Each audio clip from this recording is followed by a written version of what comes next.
Hello friends, ಇವತ್ತು ನಾವು sprouted ragi malt with Chacko and nuts ಹೇಗೆ ಮಾಡೋದು ಅಂತ ನೋಡೋಣ ಬನ್ನಿ.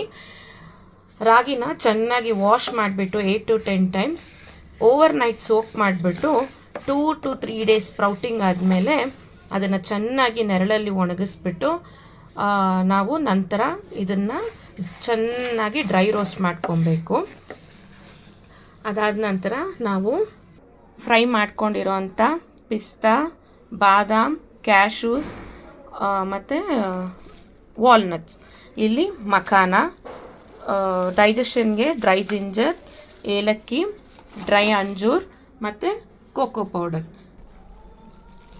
ಫೈನ್ ಪೌಡರ್ ಆದ ನಂತರ ಇದಕ್ಕೆ ನಾವು